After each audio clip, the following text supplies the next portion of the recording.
Good morning to most, good afternoon to others, and good evening to the viewing audience across the pond.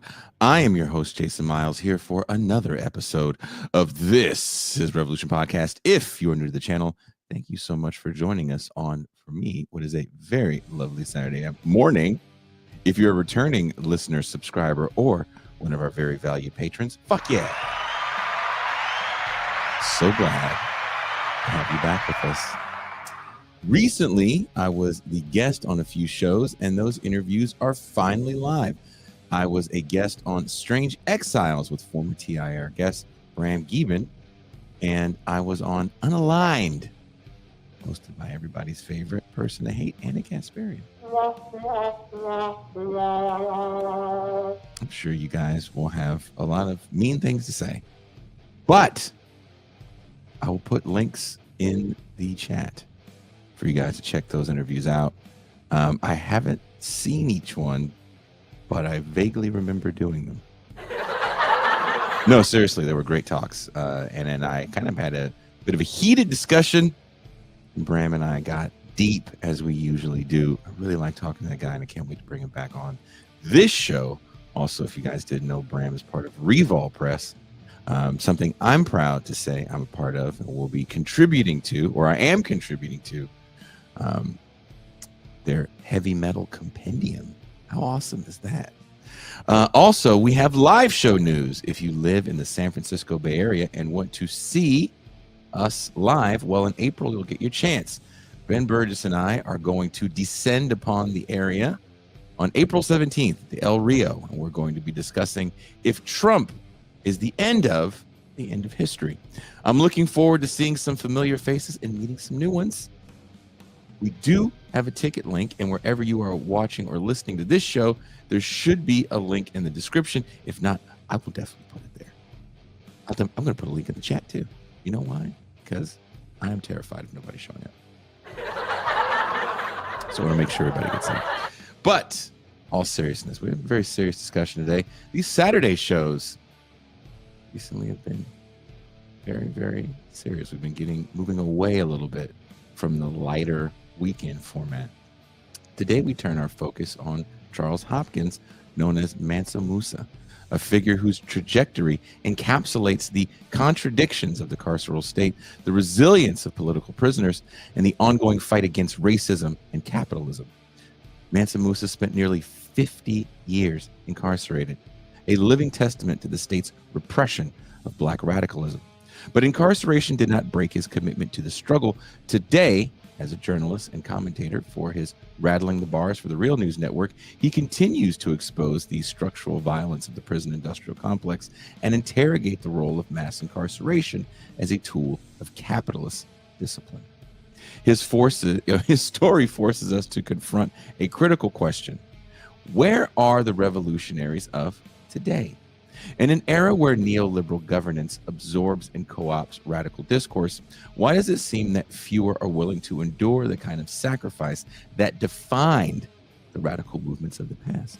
What does it mean when struggle shifts from mass mobilization to digital activism, and from direct action to institutional reform?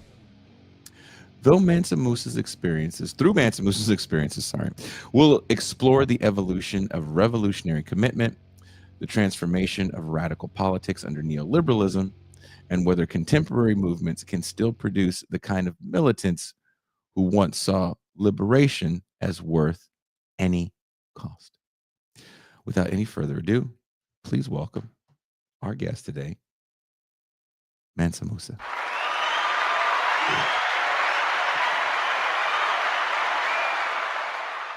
How are you? I'm good. Thank you, Justin, for that intro. I'm good.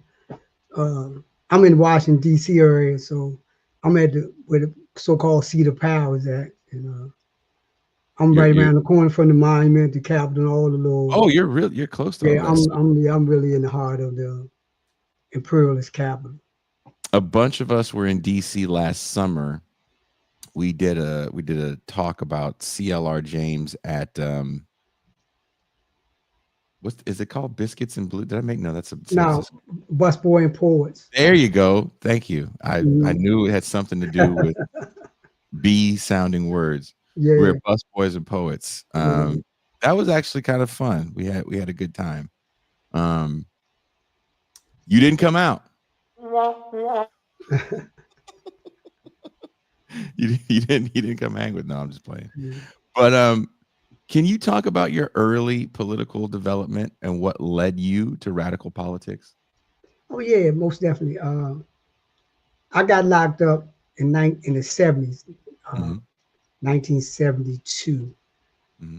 Prior to getting locked up, I was a petty criminal. I was basically got caught up in heroin, drugs flooded the community In DC. in DC, and it was like it was prevalent throughout the country. Hmm. Uh, so I was trapped in that cycle.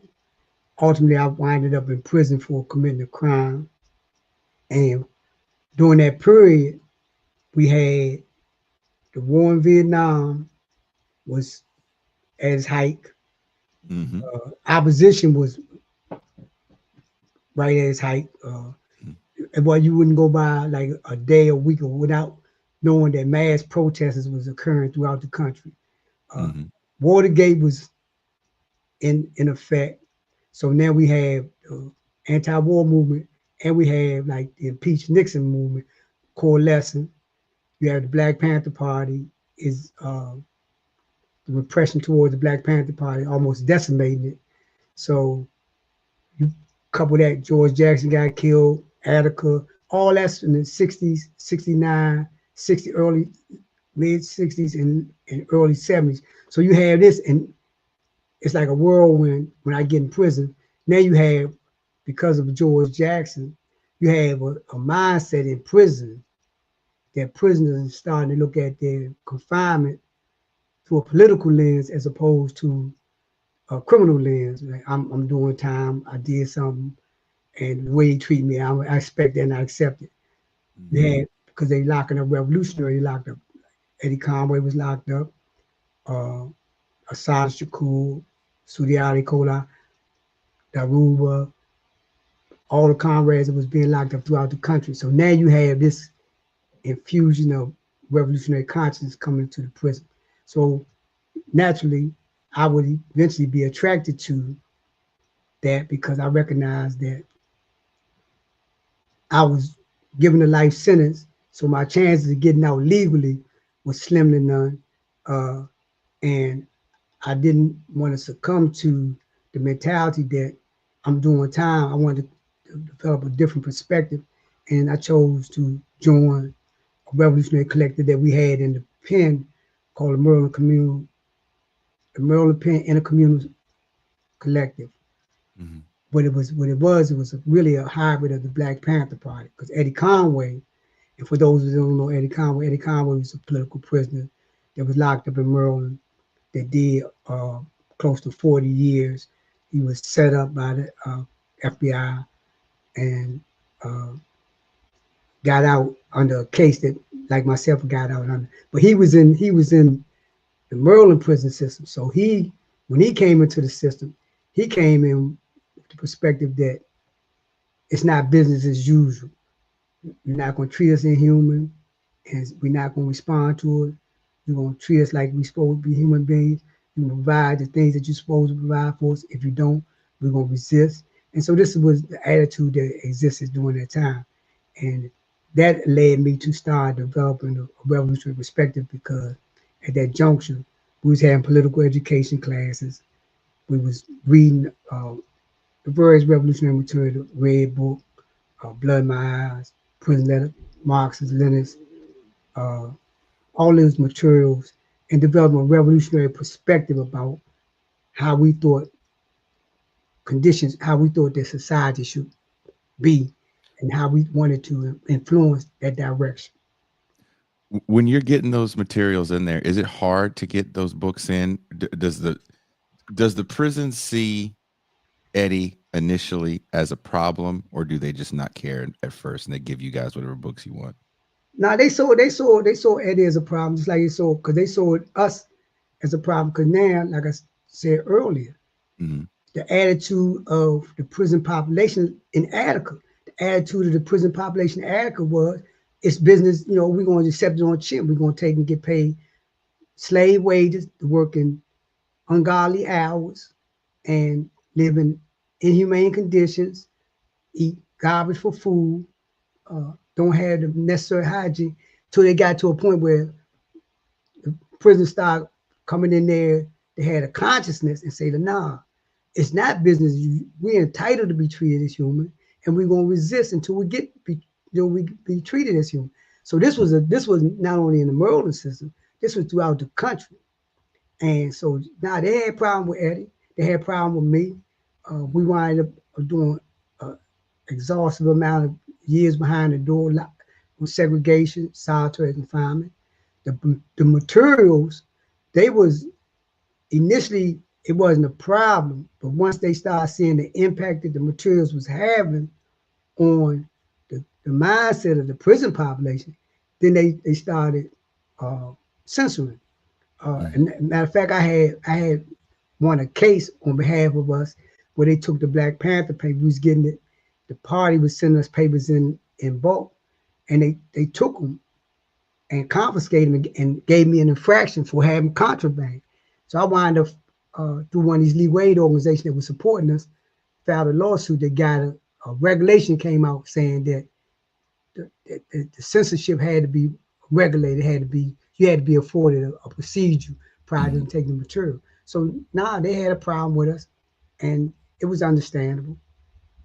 Was it easy to kind of get guys to listen to the message early on? Were people willing to listen to it? Because as you said yourself, you're from DC. You know, 60s DC would you say is very different from the DC we have today? Most definitely. Yeah, most definitely. And yeah, it was hard because we like I was saying earlier. Okay, you coming into an environment where it's real predatory, right? It's a lot of substance use. Guys are taking medications and getting these concoctions together to get high off of.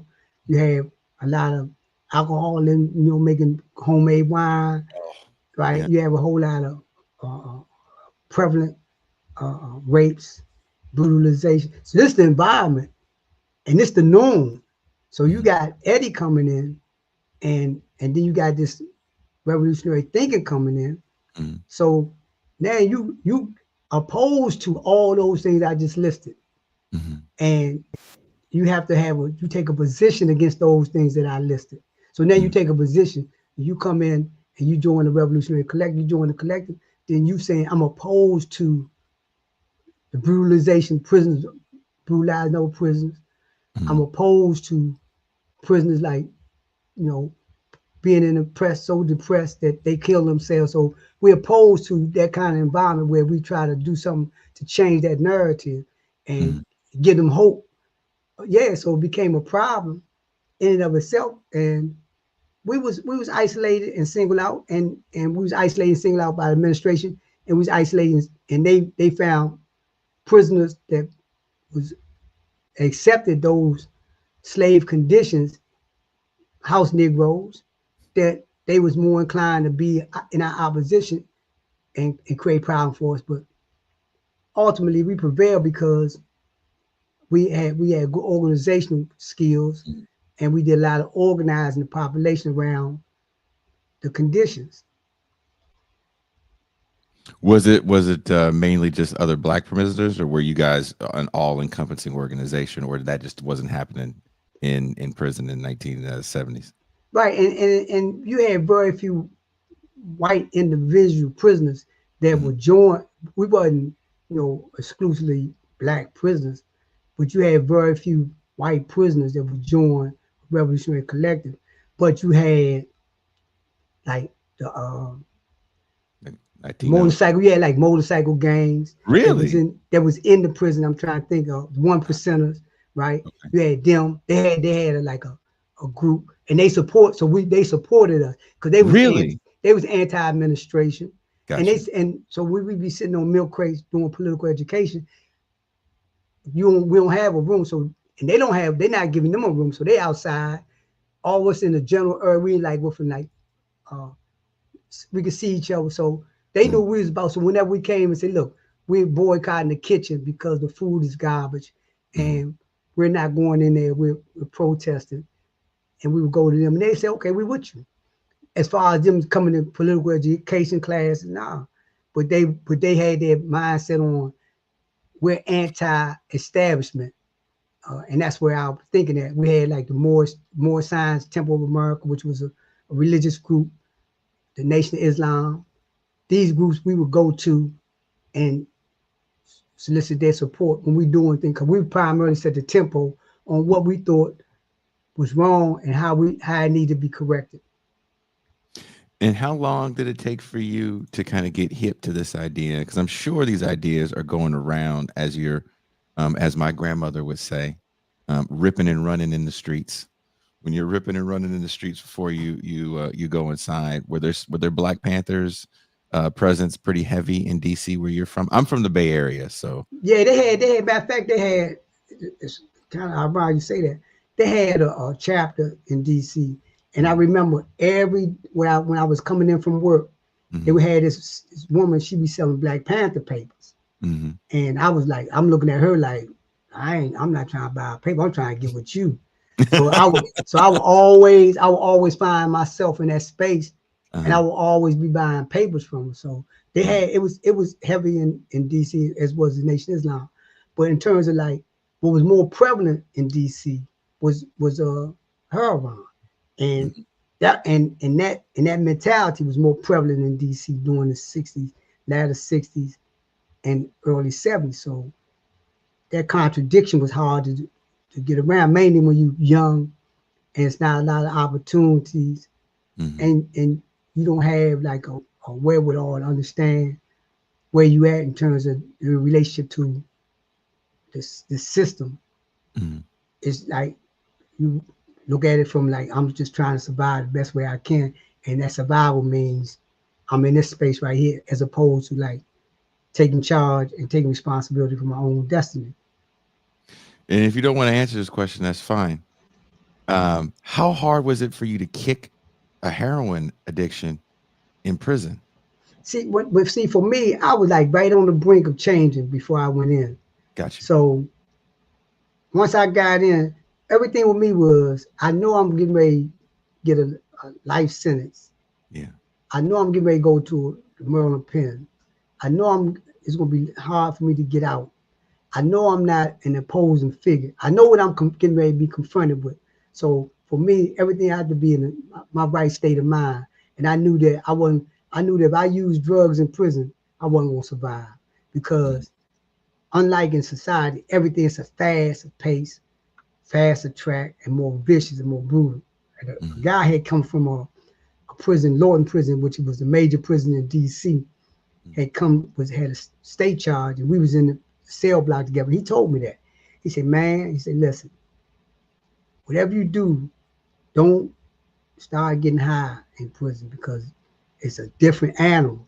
And I seen it once I got in the system. I seen it, but it wasn't hard for me because I already knew that what I needed. My thing now is, how am I going to survive? This is my thing. How am I going to survive? I'm not trying to outdo a life bit. It's impossible. But I want to have my sanity at all times. I want to have my wherewithal to be able to understand where I'm at, who I am, and what I'm doing. I don't want to be so jaded that I'm psychologically damaged to the point where I don't recognize reality no more. And I've seen a lot of that in the system, where guys had lost it, had became so depressed by the environment, so oppressed by the environment, that they lost their mind, and they were detached from reality. Do you guys use the term in DC LWAP as well? Life without parole. Do y'all say that too? No, I didn't say life without parole. Yeah, I have friends that were LWAPs, and and they ended up getting out. In the 2010s, California let a bunch of people out because the prisons were overcrowded. But it is interesting to hear their stories,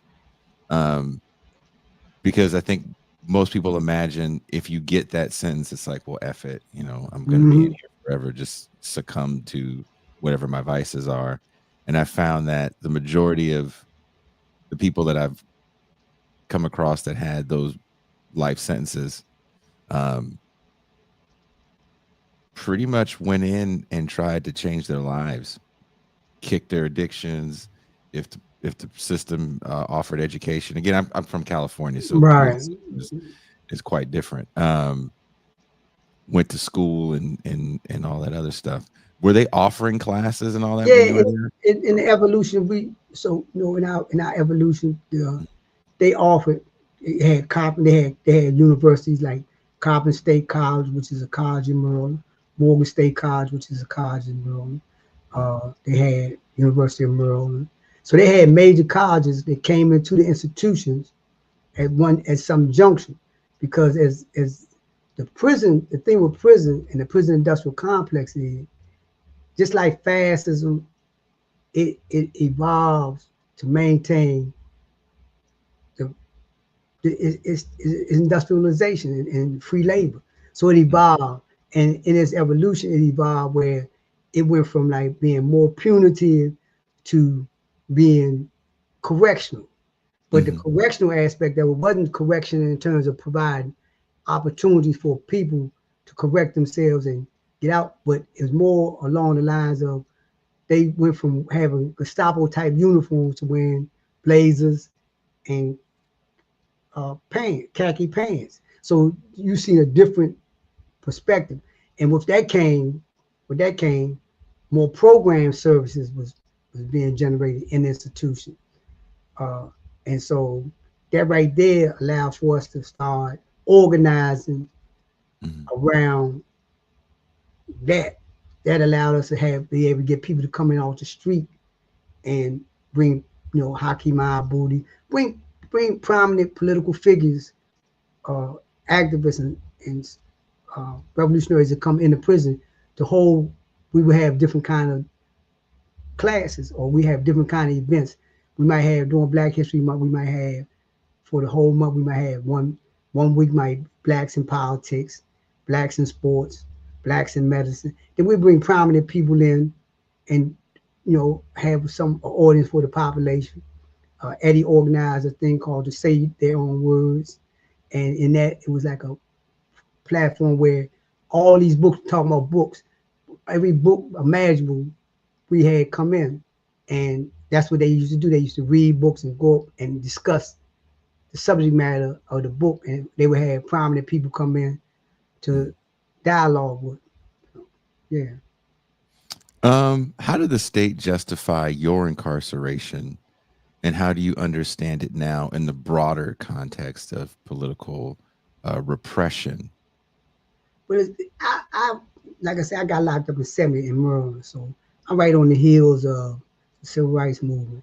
I had I got convicted of armed robbery and murder of an off-duty policeman who happened to be white. So I already knew that though, and uh, to put it in context, the officers that arrested me, they had a group they called the Death Squad that was in Prince George's County, and what they was doing, they was running around, they would set people up. First they would find somebody, they would lock somebody up, get them to compromise, and set some up and set some kind of robberies up with some people they wanted to get out the way, and they would kill them.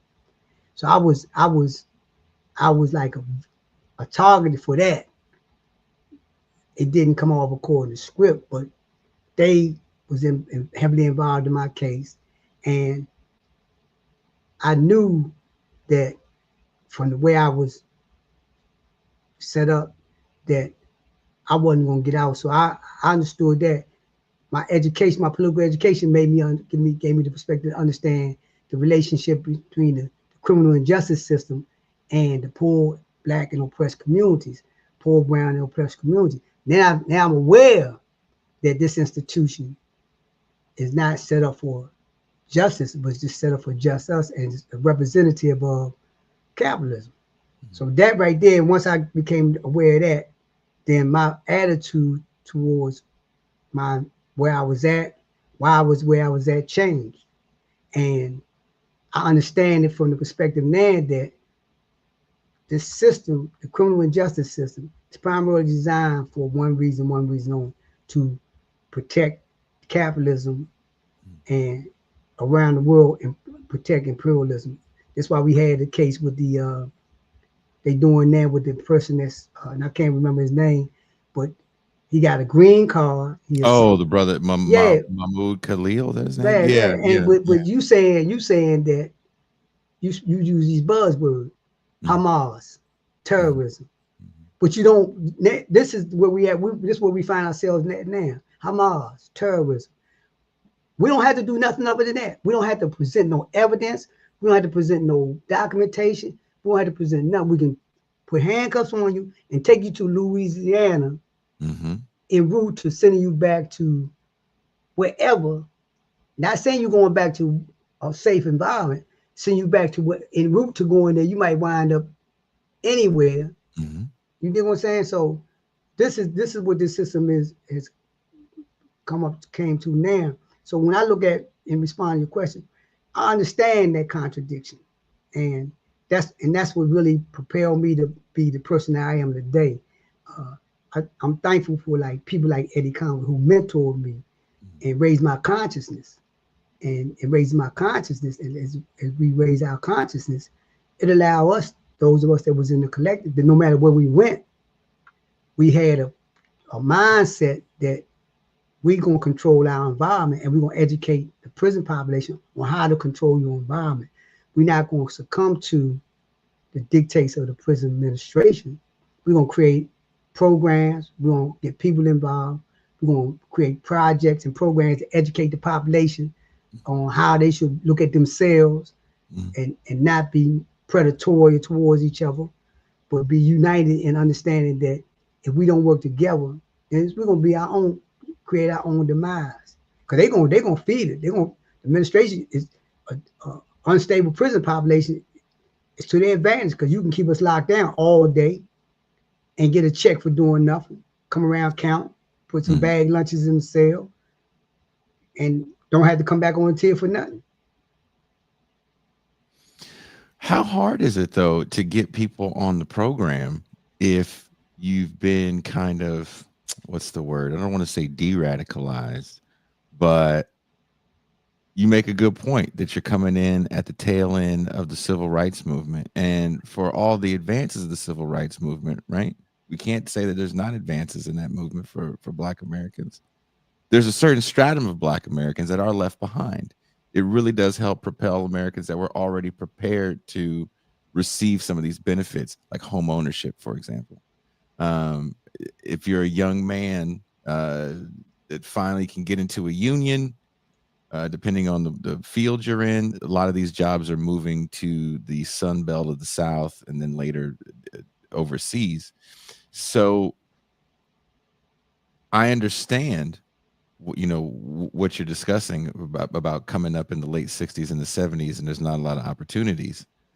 And if you're getting a large crop of cats that are of Mm-hmm. this environment, not everybody has the same rock bottom, and bars aren't always a rock bottom for people to go, maybe I should try to get my life right. Maybe this is a sign from somebody's God that I need to do better. Right, right, right. um how hard is it to get through to some of these cats? But that's not really oppression breeds resistance, and it's not hard when you find yourself in an environment where you're in an overcrowded prison Mm-hmm. and the food is garbage and the medical is, you go down to medical and try to get some medical attention and you dying off because you got cancer of the stomach, but they giving you Maalox and telling you that it's just a stomach disorder, and then like 2 months later, after they diagnosed you, 2 months later you die, and this is prevalent. They got what they call the blue room, where large percentage of the population is losing, literally can't adjust and losing their mind, and they put them in the blue room, which is a padded cell, and they got a doctor named Dr. Hodges, Mm-hmm. who is basically like a Nazi in Maryland Penitentiary. So it's not hard to get people to understand and say, listen, it's got to be better. You might not want to be, you might not consider yourself a revolutionary. You might not feel like that you believe in armed struggle. You might not think that that's something that you should think about. But what you should be thinking about is when you lock in that goddamn cell and it's 100 degrees outside, it's 120 in that goddamn cell, and you and your cell buddy, and that the only reason why you in that cell that's hot like that is because they just housing us. That you don't have nothing to do when you come out. We got a right to be treated like human beings. And if you don't think that you have a right to be treated like human, then I'm gonna respect that. But I'm saying that you have a right, and this is how you get that right recognized. Yeah, so it's not hard. It wasn't hard for them to get in. The hardest place that you probably could organize people and get people to organize in the face of the most outlandish, repressive. Nina Simone said, Mississippi, God damn. Like when she even said it, she said, God damn. The mere thought of it, like bring like, God damn, ain't nothing. The hardest place should have been being the South. But it wasn't hard because at some point in time, it became apparent that, damn, no matter what I do, I can't do anything other than tell them, put chains on me, put me back in the cotton field and whip me and for nothing. That's the only other thing alternative I got, or resist. So I find a way to resist. Another case in point is when they out there where you at in Pelican Bay, where they had to strike. Yeah. And the guy said, this is what they say. They say, we're gonna die in Pelican Bay because we don't have no control over how they tagging us. So they tagging us and saying that we this, but they tagging us and saying this and we this because that's their way of controlling the prison population. It ain't got nothing to do with whether a person is a gang or gangs is controlling prison. Gangs ain't controlling prison. That's an oxymoron. Prisoners run prison. How you running? If I'm running a prison, I'm leaving. Can you please, like, look, I'm running this prison. I'm in charge of the prison. I'm leaving. You're leaving. I'm opening the door. I'm opening the door and I'm walking out. I control the prison and I'm not coming back.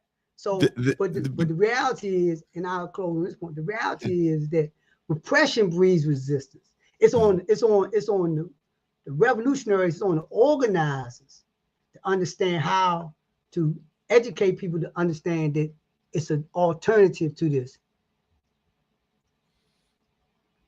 What if you don't feel you're being repressed? Which is the question I have. Kind of, I'm always asking that constantly, kind of rhetorically, but that's an environment that you're discussing that is very oppressive, right? Right. And to your point, I don't want to say it's gotten more lenient because I would challenge that no one wants to go hang out for a couple years in prison, right? Yeah. That being said, there has been major changes, and not everywhere, right? This is not across the board. Every state, I want to reiterate this, every state is different.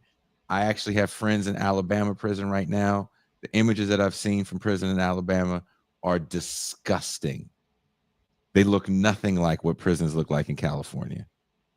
That being said, what happens it's how do you build solidarity with people on the outside? And that's a good question. Let's look at this right now.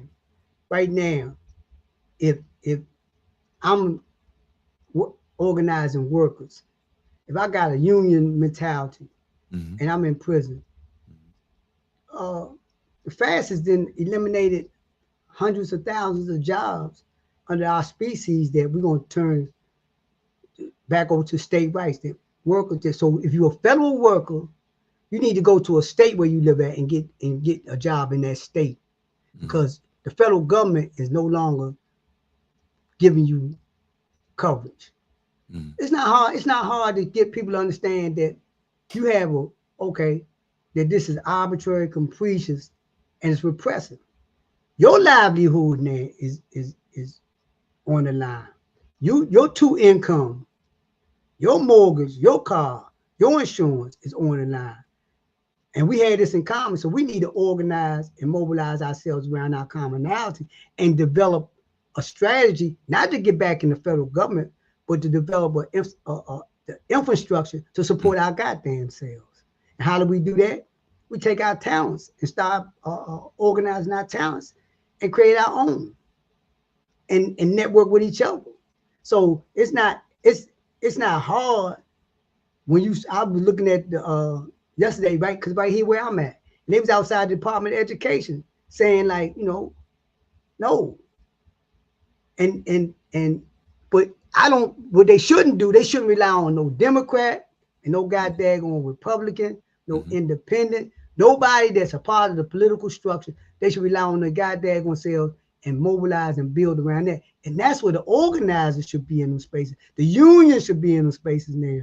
And all that money from them dues they were taking and creating a infrastructure to support them in lieu of them be getting more stable a situation that they create themselves. Because they rely on this right here. You outman and outgun. That's very true. And but what is keeping us from organizing to that level? Because you bring up a very good point. You have an administration in office right now that is acting like the end of era Soviet oligarchs, and they're just trying to dismantle all these different levers of government to attempt to privatize it. Now, granted, a lot of the things we hear in the news, we don't hear the follow-up story that a lot of that stuff didn't get to happen. It's being fought in the courts. There's tons of lawsuits. That being said, there's still a policy of right now they're just trying to F everything up. You would think this would be a moment of some sort of mass mobilization.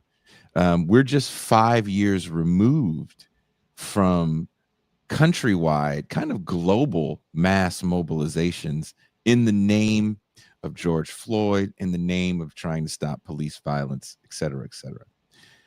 That goes away, and it feels like it goes away after $300 billion worth of foundation money gets distributed amongst the organizers. Where is that fire? Are people tired? And if so, what does that say about a generation of people that are tired after just one administration? Because if you think about the 60s and the 70s, the 60s or the 60s don't happen. The civil rights movement doesn't happen just in this 8-year span of time. It has been going on since the 30s. Right. So where is that political fire in people that was there just 5 years ago?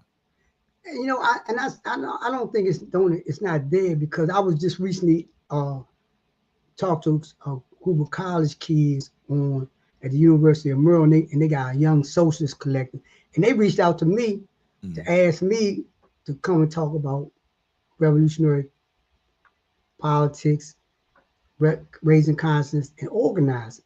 And I think that right now what we see is we're starting to mobilize.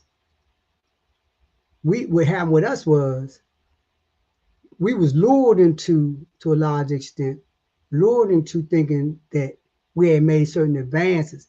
And I'm talking about people that profess revolutionary consciousness, as opposed to keeping our foot on the pedal. We started like Bobby Rush. We going to Congress, or we become like more institutionalized around things and think this is good because you got Obama, or you got a set of conditions that make you delusional about I'm on Mr. Bob's plantation. He don't whip us as hard as Mr. John, so therefore I'm not really a slave. And we got caught up, we got lured into that. And that's and George Jackson say, after the revolution had failed, if we're gonna start looking at ourselves, what did we do wrong? Where did it go wrong? But I'm here to tell you that repression breeds resistance. You see it now.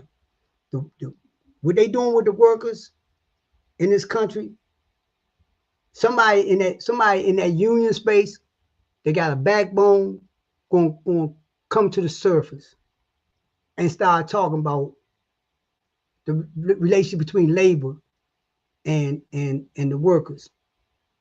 That's right now you see this. It says George also made the observation that when we look at resistance, it starts on the college campuses. They had a breakdown in college. Huey left school, Bobby, Angela, Kent State. So we see the college, we see in the colleges start like they had occupied the colleges. And so now the fastest response is, if you getting federal money from us, you're a college institution, your goal, your object is, this is your object. If you gonna get rid of them or you're not gonna get our money, it's gonna get to a point where they're gonna where don't make no difference what the schools do. The students still gonna do what they're doing because their education tell them that it's not right. So their consciousness gonna start telling them, nah, there's something gotta be done about this, because this ain't, we spend an inordinate amount of money propping up imperialism and colonialism around the world, and people dying from starvation right here in this little city that we live in. So I think that it's just a matter of the organizing being more amped up. And to your point about the money, see that's activity of, that's event activity. That's not organized. That's event activity. George Floyd, Trayvon Martin. Oh yeah, let's get out in the streets. That's event activity. They wasn't organizing. They didn't organize an infrastructure to say that we're gonna be doing this like this all the time. That we're gonna be moving people to understanding their rights when it comes to police. We're gonna be moving people to understand that they have a right to housing. We're gonna be moving people to understand that they have a right to be treated fair on their job. No, they was. This is events. Prolific speakers rise to the top. Fast to sit back, look at them, and say, okay, let me see if they really about what they say, because this is what I'm gonna offer them. Okay, I'm gonna offer you a lot of money, or I'm gonna offer you a prison cell. I'm gonna offer you a lot of money, and you can still keep your image, or I'm gonna offer you a prison cell, and you ain't no telling where you gonna wind up at. Oh, yeah, let me get that money, because I don't have no revolutionary conscience. I'm not educated to understand the dialectics of this, the struggle. I'm really like being absorbed into a movement. I was down at the one of the anniversaries of the civil rights movement, and I forgot which one it was. And down at the Lincoln Memorial, everywhere you walked, every turn you turned, somebody was selling Black Lives Matter T-shirts or Black Lives Matter paraphernalia. Where that money go? Does that speak to a few different things? Does that speak to kind of a hyper consumerism that exists in this moment, where we're so hyper consumerized that everything about us is about brand recognition, right? I am BLM. I'm a this-ist, I'm a that-ist, and I have the paraphernalia to prove I'm a this-ist or I'm a that-ist. I go to said, like you said, demonstration. I may want to organize, but I don't trust any organization because of government co-optation. So I am a socialist, leftist, whatever-ist alone. So we have a problem building community in this current milieu. And again, and I say this with a slight tongue in my cheek, but also mildly serious. I don't know how far people are willing to go for their beliefs. You know what I mean? I understand what you're saying. And yeah, go ahead. And I think when you're inside, maybe you're willing to go a little further because you're already inside. If I know a lot of guys that have been roughed up by law enforcement for protesting something. They're not fans of it. Nobody likes it, but they're okay. But when you ask that serious, like, how far are you willing to go for what you believe in? How much are you willing to fight? Because that's a scary fight. That makes sense. That makes good sense. But let's put it in context like this here. Or are you a Trayvon Martin, a George Floyd? Or will you be one of them when you walk down the street at the rate that things are going now? Will they ask you to give your ID because your last name is Gomez and you black as night and you speak Ebonics? It's obvious you got your pants hanging off your ass. You know what I'm saying? That you out the hood, you yo this and yo that. And they say, where your ID? And you give me your ID and they say, oh, you're illegal alien. Let me take you somewhere. Let me take you to Guantanamo Bay. Yeah. You know, to see the reality, this is our reality. Our reality is repression breeds resistance. So you gonna resist. You might not feel like the need to do it now, but at the rate that things are going, if you don't do nothing, then you're gonna get what they have coming for you. And the other part that we gotta look at is the reason why we're in the situation that we're in now is hard to mobilize people. You got, should be easier, but everybody is a TikTok generation. And you know, everybody looking at how many likes they get. I got 100,000 likes. They like me. Oh, one person don't like me. Oh my God, I'm gonna die. You know, all our whole social media, the very people that we saying we despise, we boycotting, people targeting and all this. Go back to get a rotary phone and put your phone down. Stop having your phone as an appendix to your hand. That if you can't, everywhere you go, you pick your phone and your phone got to go with you. It's like your hand is like this here.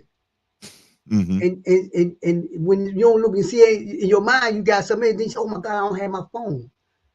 I'm not, anybody tell you about me, I done left my phone at places and I know it's there, it's across town, and I'll be like, hey, I ain't, my whole life don't evolve around whether or not somebody call me or don't call me or like or don't like.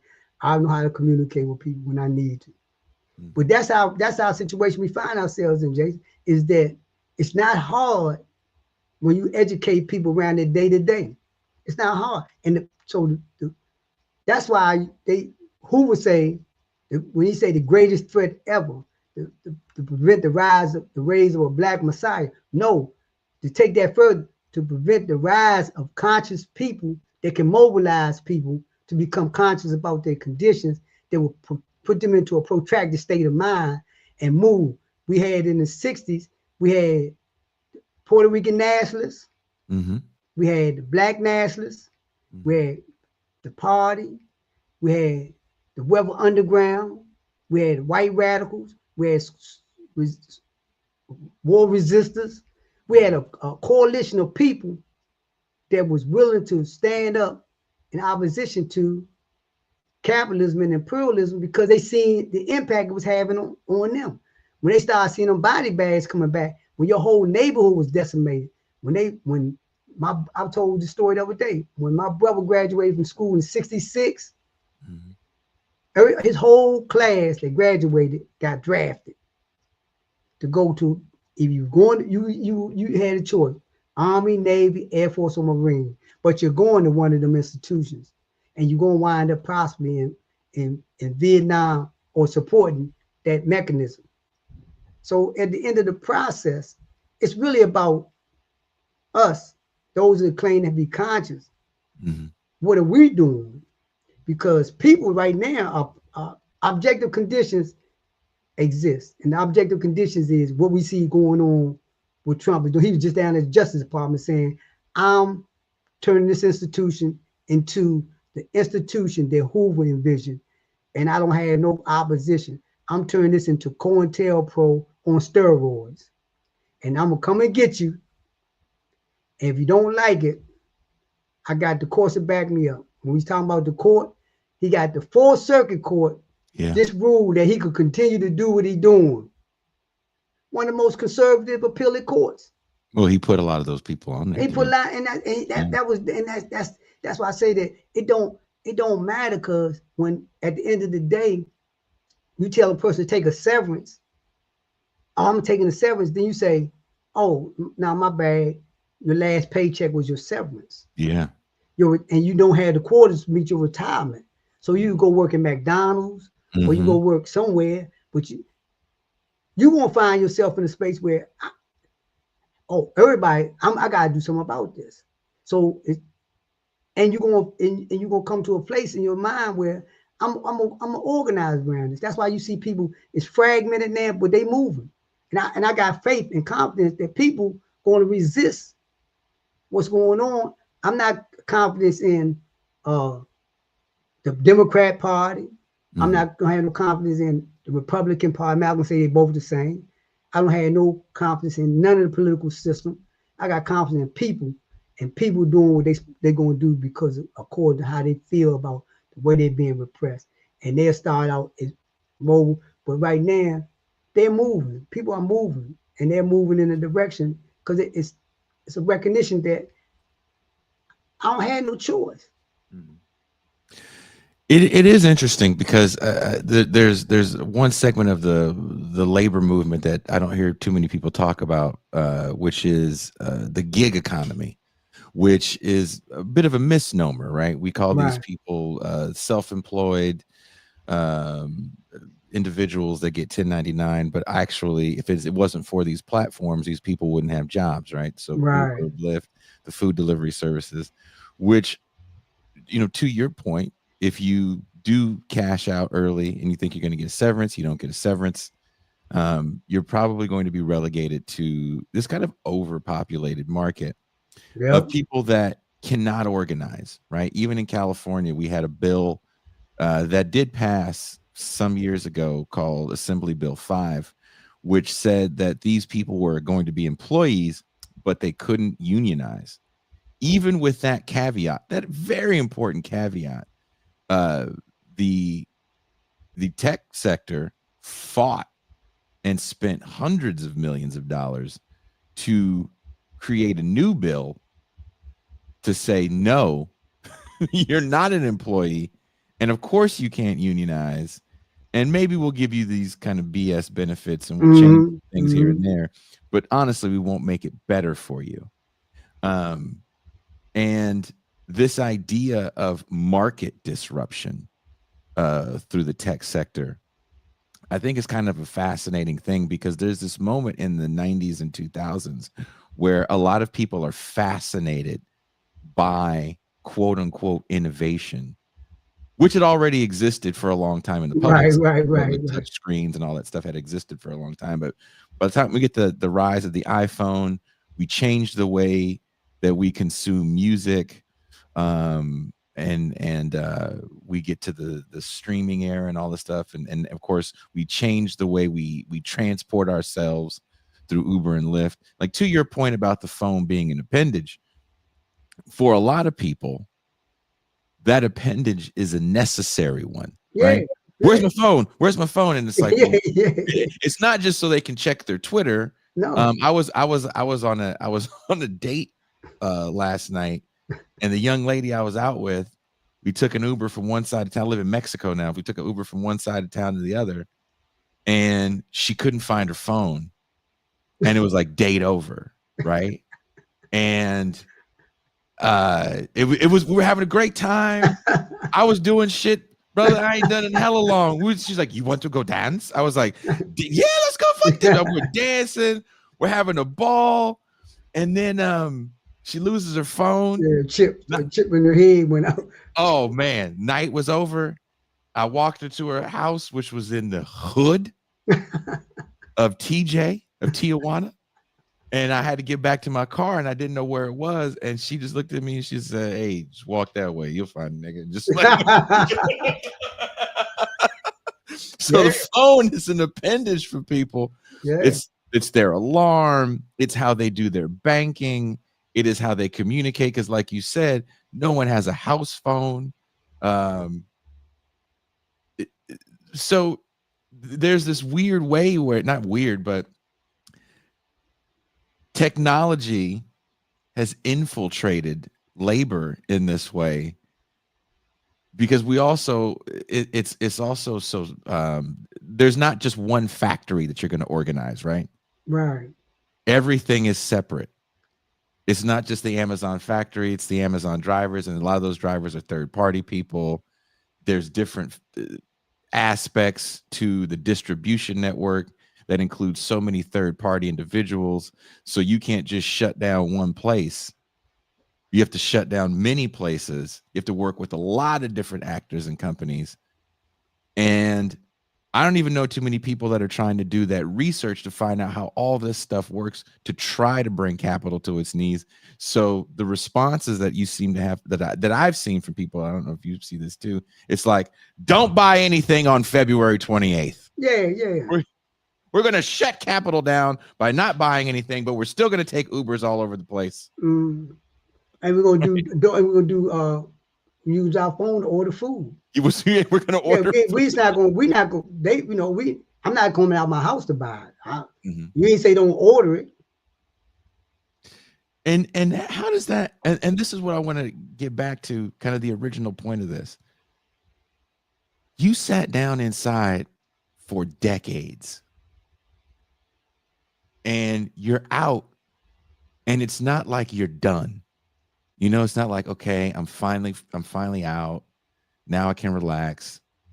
You're still fighting the fight because it's not over, and it's kind of an eternal struggle. That being said, you can order whatever you want when you want it.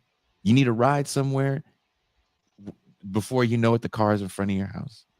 Before, booking airline tickets was a process at one point in time where you had to call a travel agent, right? Now, get your phone, find the cheapest flight within less than a minute, and you're on the first thing smoking to wherever you need to go.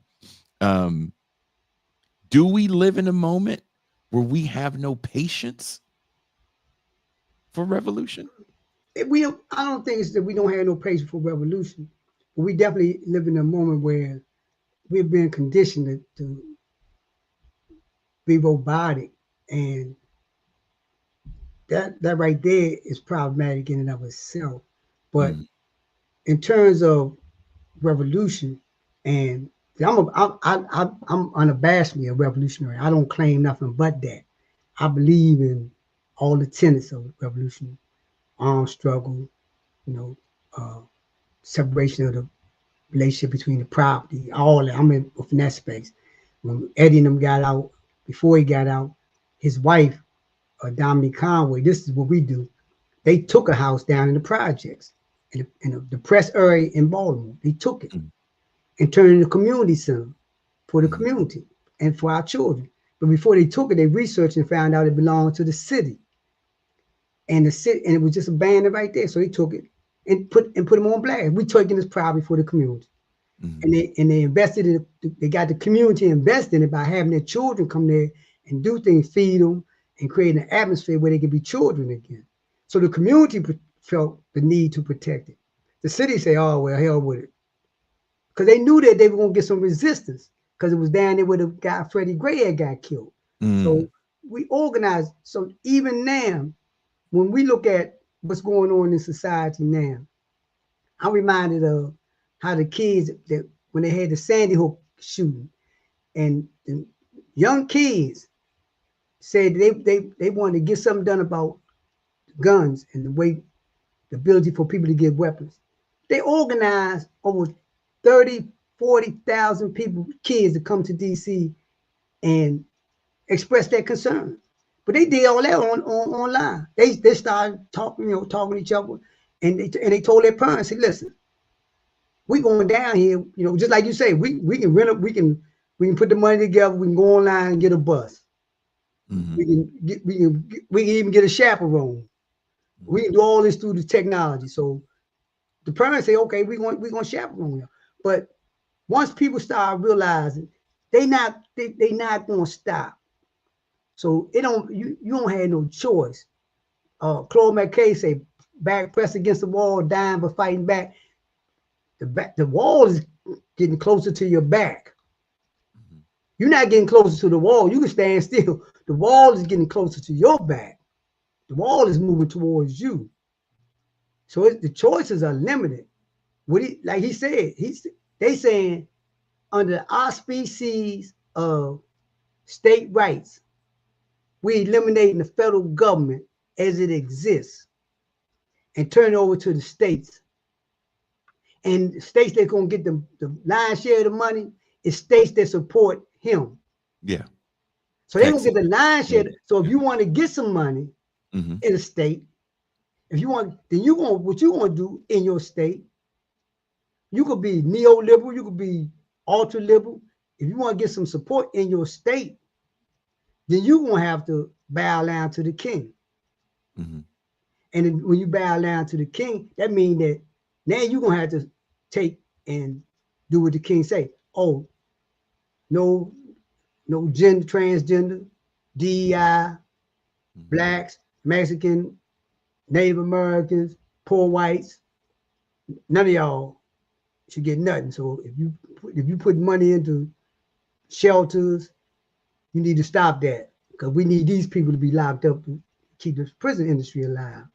So you need to create a climate where you create a gated community in the minds of people, like they did in California, where they wanted to pass a bill about just taking Second Amendment, the 13th Amendment out of the Constitution, and they voted against it. Well, California is an interesting case in point, and this is what I want to kind of get to, like these class distinctions in organizing, because again, 5 years ago, everybody is got the signs on their yard that say, like, in this house, Black Lives Matter, all women are women, we don't deport anyone browner than a paper bag, these signs, right? But these are the same people that were calling the police saying, by the way, an RV just parked next to my house, and I think people live in it. I need you to remove it. And the similar things are happening in Oregon as well. And I bring this up to say that in the 60s and 70s, there's not that many Black police officers.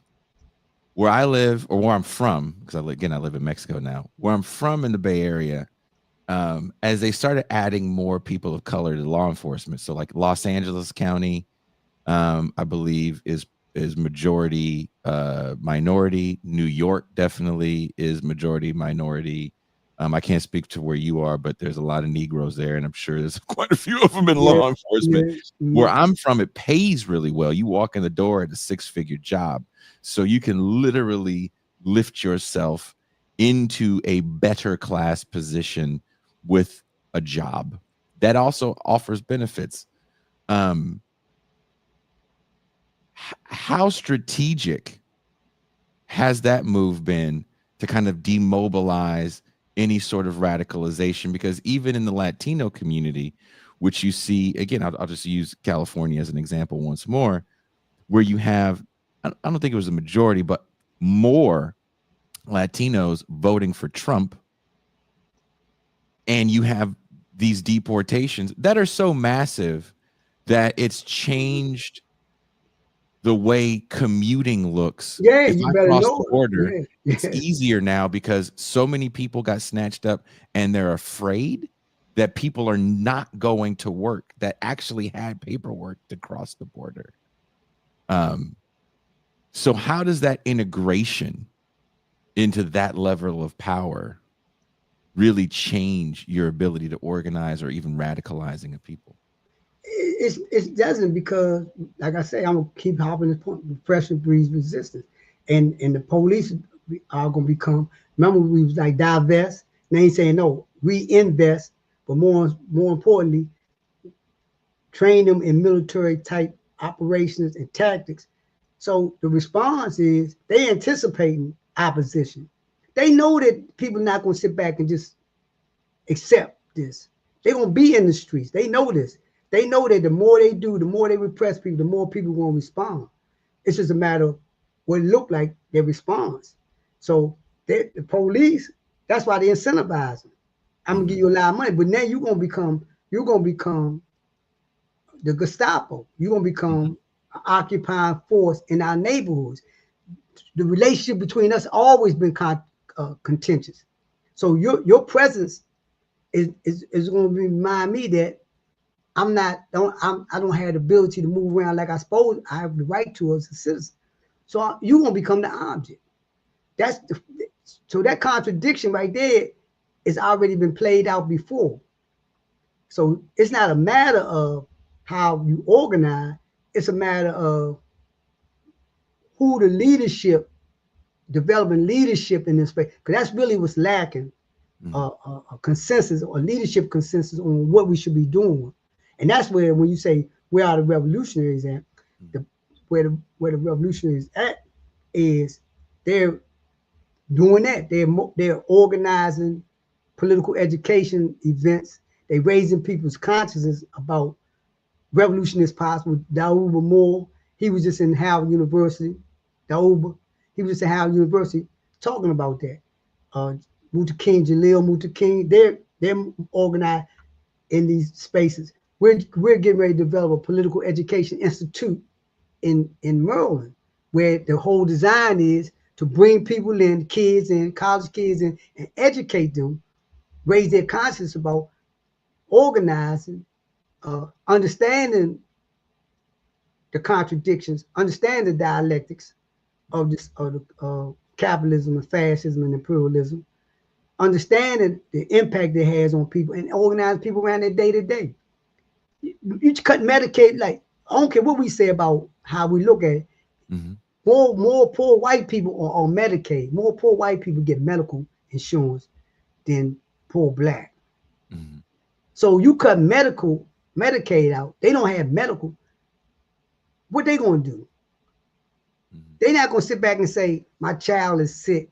I'm a Republican. I voted for Trump, but now I can't afford to get them the medicine that they need because they took this from me. No, they're not going to just sit back and rest on that. They're gonna respond. And it's a matter of time where one thing about, like I said, objective conditions exist. The climate is right for organizing. It's just a matter of now getting into the space of getting people. Like I say, I was talking to them college kids, and they was asking me at the end of the conversation, what can we do? And I'm telling them, like, you need to identify, like, with this institution, y'all want this institution to divest in Israel. No, you should look at this to get the way to get them to divest in Israel is find out around here in this community where this college campus is at, how much of this property they own, these stores they own, and how many homeless people living in, how many shelters, these flop houses they own. And then you start attacking them on their policies and asking them, well, the reason why you don't have no money because of what you're doing with the money. And hold them accountable. Because when we was doing the thing with South Africa, the contradiction had got critical. So it was a matter of everybody going, it's vogue now to go there. Look, it's vogue. What you doing today? I'm going down sitting in front of South Africans and get locked up. Then I'm going to get. Then I'm gonna go down to a 5-star restaurant, eat steak. Then I'm gonna go to an opera later on that night and do this. What you doing today? Oh, I'm going down and get locked up. Then I'm gonna do. It ain't had nothing to do with you. You ain't had no political connection to that, but you seen that this was the call was being made, get locked up. When we had Occupy Wall Street, yeah, that became, that just grew out, and it terrorized the fascists and the capitalists because now you can't do business as usual. But what you do is, remember, fascism is always evolving, always growing. It's not like, it's not a stagnant entity. It's adjusting according to what they see us doing. And right now, he creating a climate where political education is going to be central in terms of educating people to understand the relationships between what's us and other people. The union's going to start. The people going to start going to the unions and holding them accountable. Like, I'm paying dues, why I'm not getting this, why my rent ain't being paid, why you don't have an infrastructure set up for this, where the money at. It better still, you get out the way and let us get in there. And that's not idealism speaking. That's a reality. We see historically, we see it. Yeah. They say dialectical and historical materialism. We see the historical materialism as it relates to struggle and people moving into a direction that they see the necessity become more protracted in their identity. So I'm really I'm stoked about the future. I'm hoping that tomorrow he come out and say, look, the National Guards replacing the crossing guards for children. Yeah. The National Guard with all the armament on is replacing crossing guard for children. I'm thankful for what they doing, because I already know that the more you let them go, the more he gonna go. I'm in Justice Department yesterday saying that this institution right here is gonna become the major police station for the world, for this country. That this institution right here, everything they did to me, if they do that to somebody else that's a supporter of mine, I'm gonna make sure he don't get indicted. But whoever did it to him, I'm gonna make sure they get indicted. I'm gonna put the fear of God in them that not do their job. It seems like that's the plan, doesn't it? It's interesting you say the thing about the police state as crossing guards, which actually kind of for some people might seem like a joke, but again, where I'm from in the Bay Area, there was a reality that kids went to school in Oakland and in certain parts of Richmond with Richmond is where I grew up, with police on campus.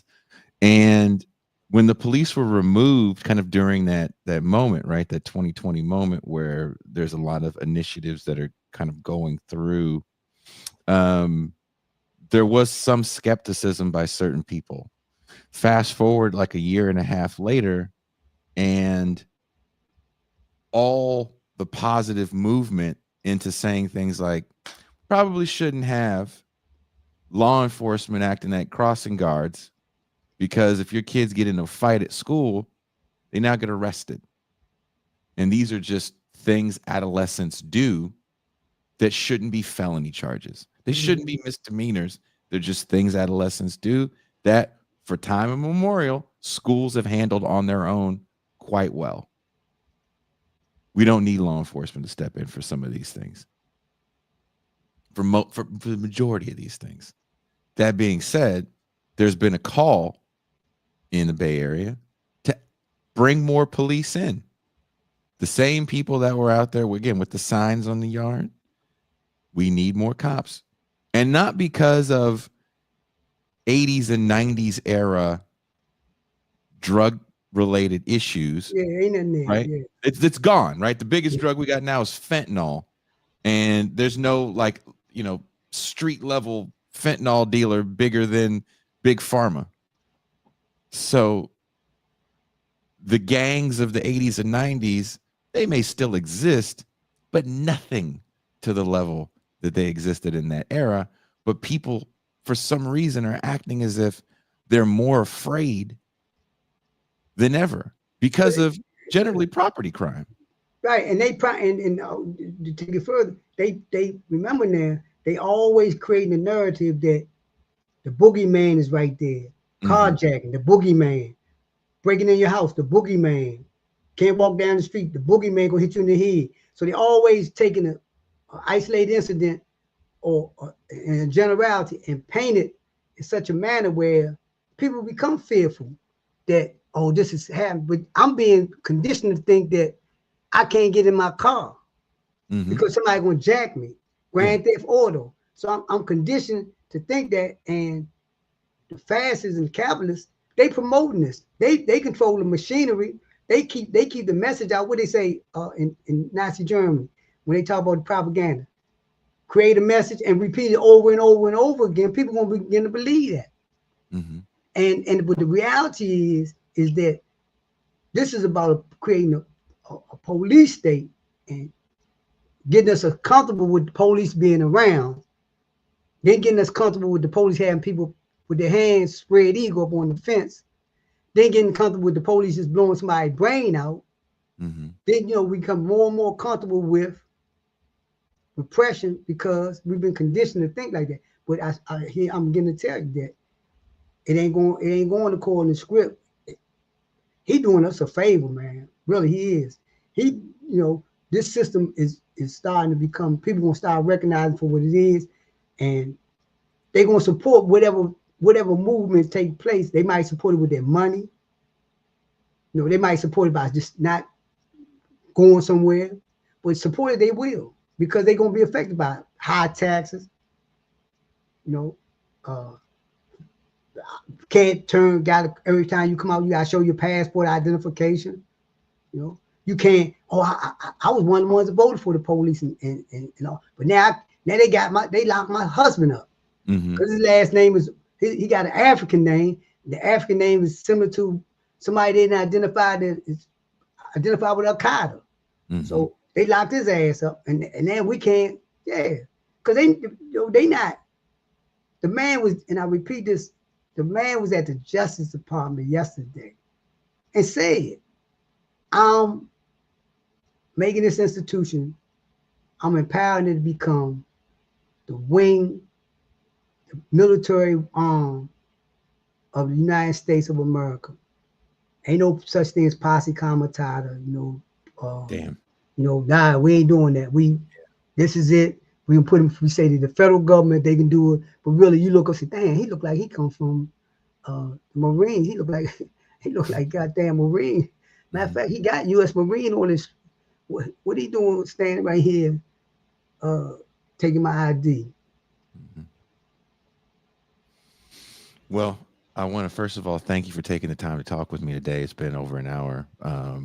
Before we leave, you have a show on the Real News Network. Wherever you are watching or listening to the show, there is a link in the description that will link you to Mansa Musa's show, Rattling the Bars, continuation of Eddie Conway's show, Rattling the Bars. Tell us a little bit about what you do on Rattling the Bars and what you have planned coming up. Okay, so basically what we do, we try to turn the volume on the voice of people that have a voice, but you can hardly hear it.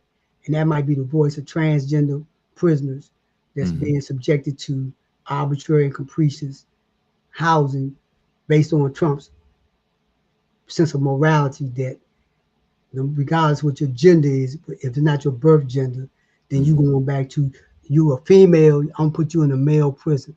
So we'll be like really highlighting that and trying to get people to recognize the humanity associated with that. We've been doing a thing around second chance, you know, giving people that's locked up for a long period of time a second chance. And what second chance look like, but more importantly, the impact that a second chance has on the prison population. Because I know I can get out. It's a means for me to get out. Then I'm gonna start going towards that door. But if you weld the door shut, then I'm circling the wagons and I'm gonna defend myself and try to carve out some territory on the plantation. So this is my hut. Don't come near it. You know?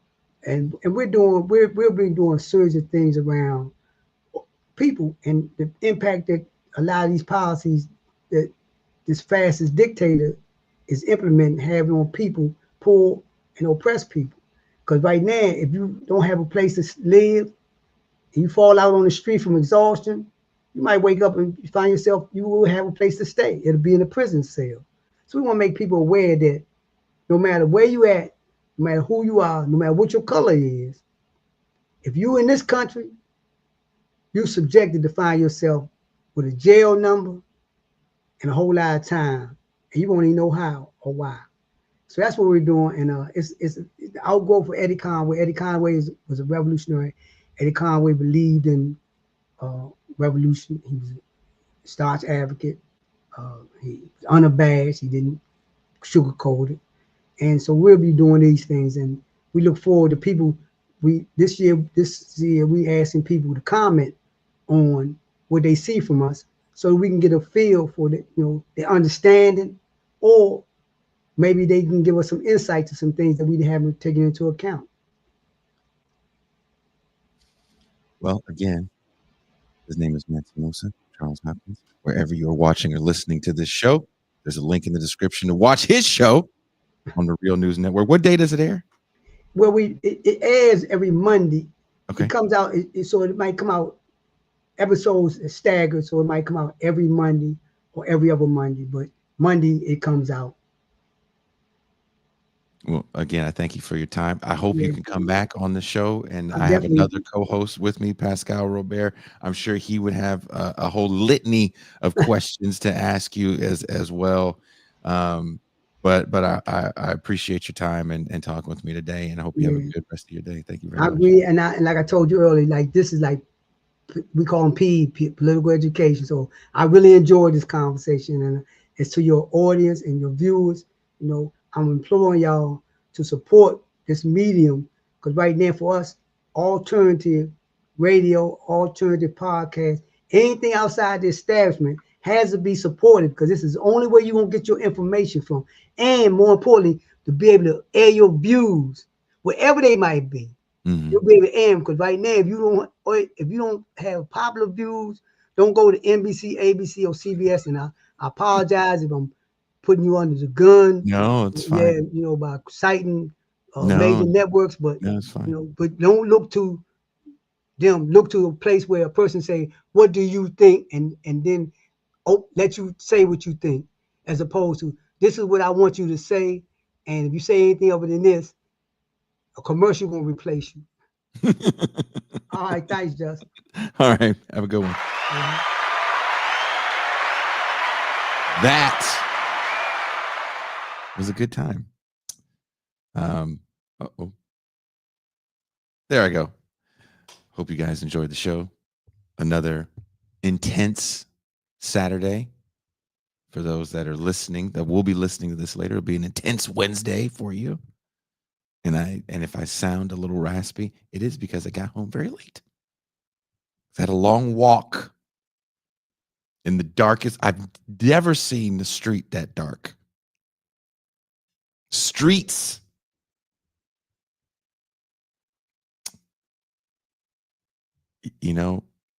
Your phone is an appendage. And it really hit close. It hit a little too close to home when you made that statement, because the phone ruined my night. It's a cool night, hanging out. Took me to some house music bars that I didn't know existed. Pascal Robert would have had a fucking grand old time had he been with me. We were dancing. We went and ate at one of my favorite places, and it was just, we were having a great, and then lost the phone, night over. What? We're having so much fun. Yeah. But my phone's gone. So, just, it's a phone. You'll live. No, I won't.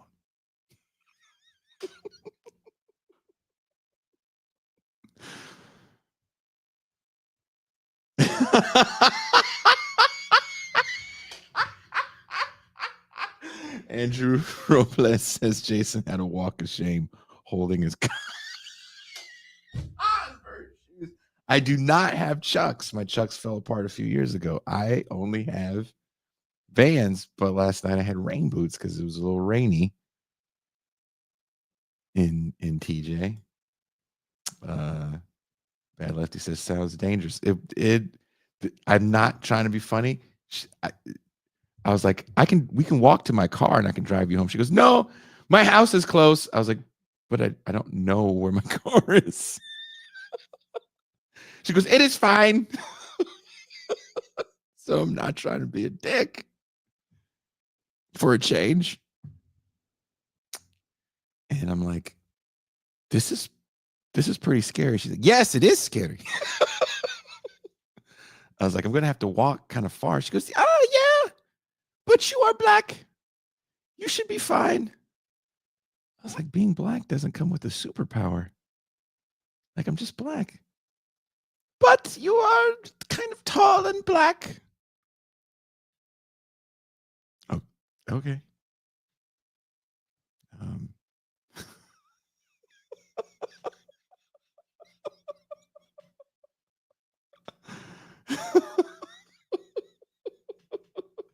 Coach Look says use the force smiles. I was fine. There was a moment where my glasses are real. I can't see far away. And it was, I don't know if the power was out. Maybe it was just a part of town I had never been in, but it was just so dark. And there's not a very large homeless population considering where I'm from, but there's a handful of people that sleep on the street. And they hide. So it almost felt like a weird Mario Brothers game. I'm like blip, blip, blip, blip, blip, like walking down the street, and all of a sudden, someone rustles in their sleep, or it's like, whoa, what the fuck? But you got to be cool. You can't be like, whoa, what the fuck? You got to be like, hey. So in my mind, I went, hey, but I'm sure it's more like, oh. I'm sure it's a lot more of that. Tahir says, you're not just black, but you're from Richmond. I don't care where you're from or who you are. It just felt like a horror movie was going to happen. Like, we left the vampire bar. We left the vampire goth bar that I always joke about. And she was like, I live around here. And I think I've told you guys that bar is in the red light district. And the red light district looks like you would think a red light district looks like. And, things go on there that you would think go on in a red light district. And all of it ain't red lighty stuff. Sometimes it's like people getting beat over the head shit. So maneuvering through the humanity. I did. Of course, I eventually got to my car. I almost hugged the attendant when I found it. I was very excited that I found it on my own because her directions were not that good. It really was like, you'll figure it out.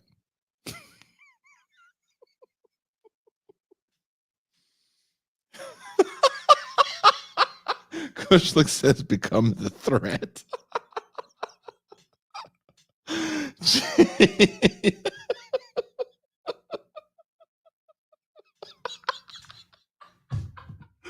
How did losing your phone turn into Escape from Tijuana horror movie? And I didn't lose my phone. I have my phone. I don't even know how she lost her phone. I don't know if Uber does this in the States, but here in Mexico, when you get an Uber, you pay for it like at the end of the ride. They don't just take it out of your card. And she had paid for the Uber across town. And I saw her have her phone in her hand. I didn't even see her put it down. She had her phone in her hand. I swore she put it in her pocket. I guess not. And oh man, it's just so strike 19 for me in the dating world. Oh well. Escape from TJ. Yeah, I escaped. I'm fine. I almost took out my phone to pretend I was on like call or something. So call Ben Burgess or some shit like, Ben, just stay on the phone in case you hear me scream. I'm going to send you my location.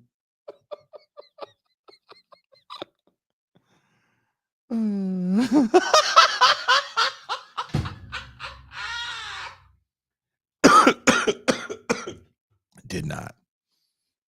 Not even close. Not even close. Into the night with a side hug. Side hug.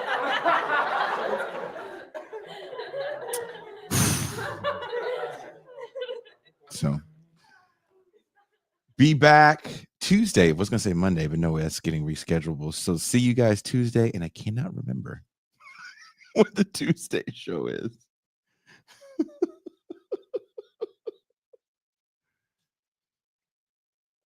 Oh no, I don't know what an FNM is.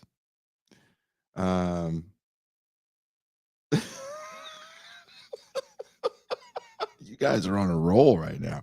I kind of don't want to leave because I'm just laughing at. I wish y'all were with me when I was making that walk, trying to look cool and not terrified.